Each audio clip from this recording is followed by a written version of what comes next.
पाठिंबा देण्यासाठी काँग्रेस पक्ष म्हणून विजय वडेट्टीवार यांची मी असं आम्ही सगळे या ठिकाणी उपस्थित आहोत।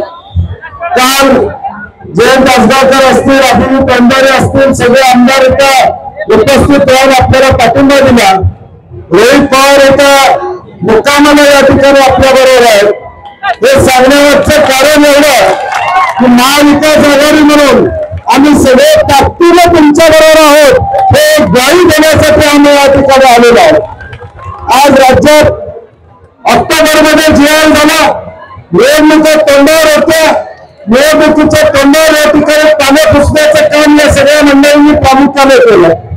परंतु मार्चचं बजेट झाल्यानंतर किमान या बजेटमध्ये या सगळ्या गोष्टीला चालना मिळेल, गती मिळेल अशी आम्हाला अपेक्षा होती।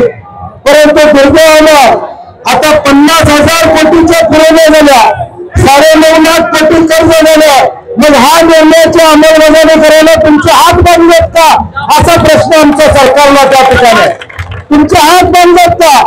एका बाजूला या महाराष्ट्रामध्ये 86,000 कोटीचा शक्तीपीठ गरज नसलेला तुम्ही करता, दुसऱ्या बाजूला आमच्या हक्काचे पैसे द्यायला मात्र तुमचे या ठिकाणी न असते। आणि म्हणून याचा जेवढा निषेध करावा तेवढा निषेध आम्ही करणार आहोत। आम्ही मगाशी म्हटल्याप्रमाणे तुम्हाला सगळ्यांना ताकद देण्यासाठी मग प्रचलितचं धोरण असू दे, टप्पा अनुदानाचा विषय असू दे, हे सगळे विषय मार्गी लागले पाहिजे ही आमची महाविकास काँग्रेस पक्ष म्हणून आमची भूमिका या ठिकाणी आहे। आणि म्हणून या आंदोलनाला आमचा पूर्णपणे पाठिंबा आहे। सातत्याने हा प्रश्न पुढे घेऊन जाण्याची भूमिका आमची असणार आहे।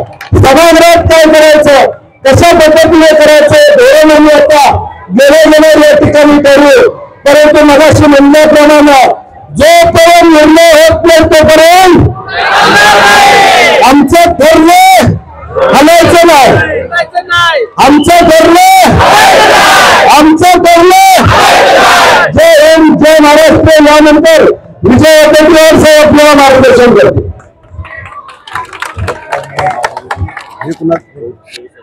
आर पारची लढाई करण्यासाठी आलेल्या माझ्या सर्व शिक्षक बांधवांनो, भगिनींनो आणि मुलांनो, आजच्या या तुमच्या मागणीला आंदोलनाला पाठिंबा देण्यासाठी आमचे सहकारी बंटी पाटील आणि कालपासून तुमच्या सोबत या आंदोलनामध्ये सहभागी झालेले